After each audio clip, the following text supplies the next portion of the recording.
Hello दोस्तों, welcome to chemistry classes. मैं पवन वर्मा अपनी केमिस्ट्री क्लास में आप सभी का स्वागत करता हूं।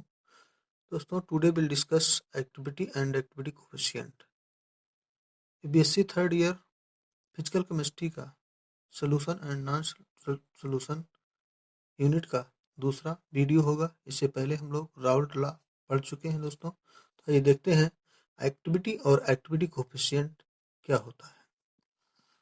देखिए दोस्तों, एक्टिविटी एंड एक्टिविटी कोफिशिएंट तो यहाँ से देखेंगे। सबसे पहले हम लोग देखेंगे कि होता क्या है। Guldberg and Waage 1867 discover the law of mass action, which state that the rate of reaction is directly proportional to the product of the active mass। सबसे पहले दोस्तों एक्टिविटी एंड एक्टिविटी कोफिशिएंट जानने से पहले हम लोग देखते हैं कि गुलबर्ग और बेज ने 1867 में डिस्कवर किया था लॉ ऑफ मास एक्शन। और लॉ ऑफ मास एक्शन के कारण किसी भी रिएक्शन की जो रेट होती है वो डायरेक्टली प्रोपोर्शनल होती है product of active mass of reactant के कंसंट्रेशन के टर्म में। और प्रेशर के टर्म में क्या होता है कि in case of gaseous partial pressure can be use in place of active mass. अगर गैसियस रिएक्शन है तो उसके लिए हम क्या करते हैं, एक्टिव मास यूज करते हैं पार्शियल प्रेशर के टर्म में। आगे देखते हैं, but when a substance react in the aqueous solution it does not follow that their concentration corresponding their active mass. लेकिन अगर कोई भी सब्सटेंस है और उसका एक्वस सॉल्यूशन है तो आपको कंसंट्रेशन के टर्म में सॉल्यूशन क्या करता है कि does not follow concentration of corresponding active mass. वहाँ एक्टिव मास फॉलो नहीं करता। This would occurs only the solution ideal for dilute solution.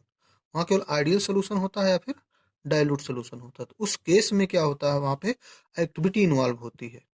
जब रेट ऑफ रिएक्शन निकालते हैं उसमें क्या निकालते हैं, एक्टिविटी निकालते हैं। तो आइए देखते हैं कि एक्टिविटी क्या होती है। तो एक्टिविटी दोस्तों, activity is defined as the effective concentration of और concentration of the non solvated molecule is called activity. Activity coefficient क्या होती है, एक एग्जांपल से हम लोग समझते हैं। For an ideal solution case में क्या होता है, for an non ideal solution case का एक्टिविटी जो होती है कंसंट्रेशन से कम आती है। यानी then gamma activity coefficient gamma is less than 1 से गामा की वैल्यू क्या होती है, कम होती है। क्यों कम होती है, तो आइए देखते हैं दोस्तों। तो मान लीजिए हमारा कोई एक इलेक्ट्रोलाइट है, ये आपको 1000 ml H2 इसमें लिया गया है, 1000 ml H2O इसमें भी लिया गया है, और 1000 ml वाटर इसमें भी लिया गया है। यहाँ 0.001 मोलार KCl ऐड किया गया है, यहाँ 4 मोल KCl ऐड किया गया है। लेकिन दोनों में एक इलेक्ट्रोड लगाया गया है और यहाँ बैटरी से कनेक्ट किया गया है।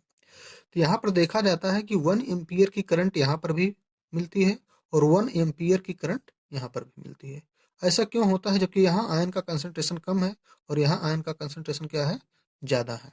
तो ऐसा इसलिए होता है दोस्तों कि ये आपका क्या होता है, यहाँ फोर्स ऑफ अट्रैक्शन जो होता है आयन के बीच में वो निग्लेक्जिबल होता है। मतलब लगभग फोर्स ऑफ अट्रैक्शन ना के बराबर होता है, कोई फोर्स ऑफ अट्रैक्शन नहीं लगता, एक आइडियल कॉन्सेप्ट है। तो यहाँ क्या होता है, 1 एम्पियर की करंट, तो आयन जो होते हैं फ्रीली इलेक्ट्रोड के पास जाते हैं और 1 एम्पियर की करंट क्या होती है, फ्लो होती है। तो यहाँ क्या होता है, C इज इक्वल टू ए, यानी कंसंट्रेशन जो एक्चुअल कंसंट्रेशन है वो एक्टिविटी के बराबर होता है। यानी गामा की वैल्यू क्या होगी, 1।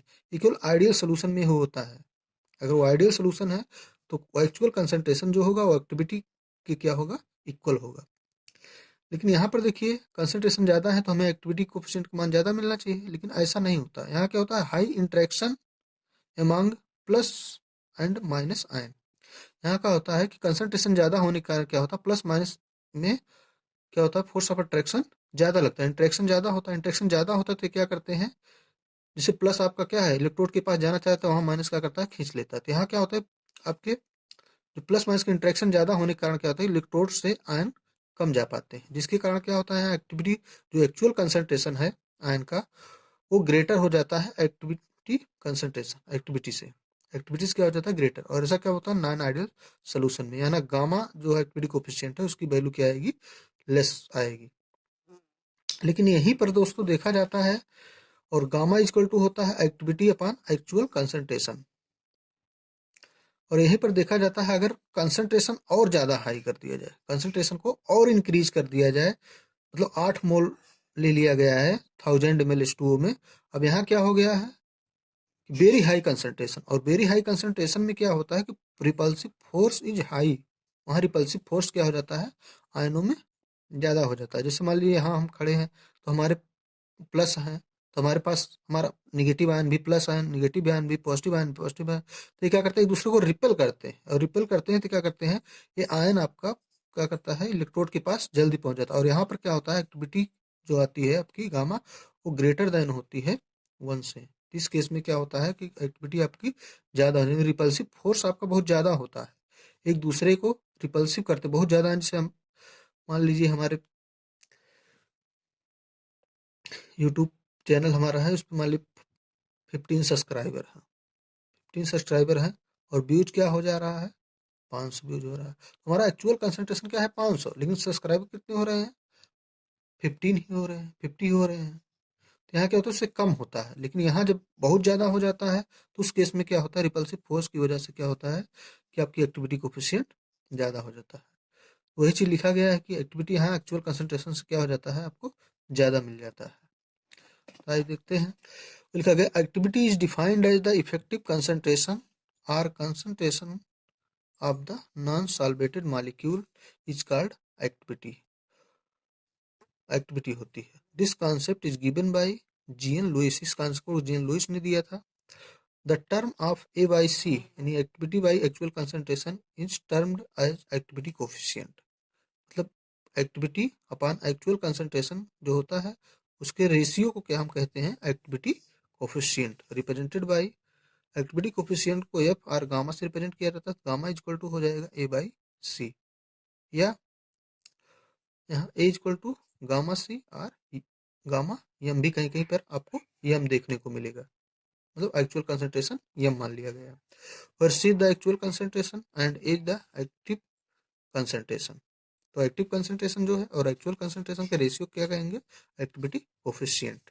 In case of ideal solution the value of gamma activity coefficient value क्या होगी फॉर आइडियल सोल्यूशन के लिए, ए इक्वल टू सी, मतलब जितना आपका एक्चुअल कंसंट्रेशन होगा सारे के सारे क्या करेंगे, एक्टिव होंगे, उतना है एक्टिव एक्टिविटी भी उतनी होगी।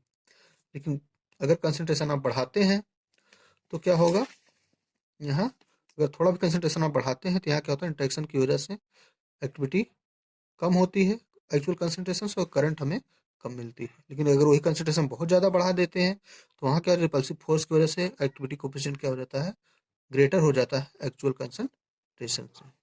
दोस्तों उम्मीद है ये वीडियो आपको अच्छी लगी, अगर अच्छा लगा हो तो लाइक करें, शेयर करें अपने दोस्तों के साथ, और इसी तरह से वीडियो पाने के लिए इस चैनल को सब्सक्राइब करें। Thank you watching for this video.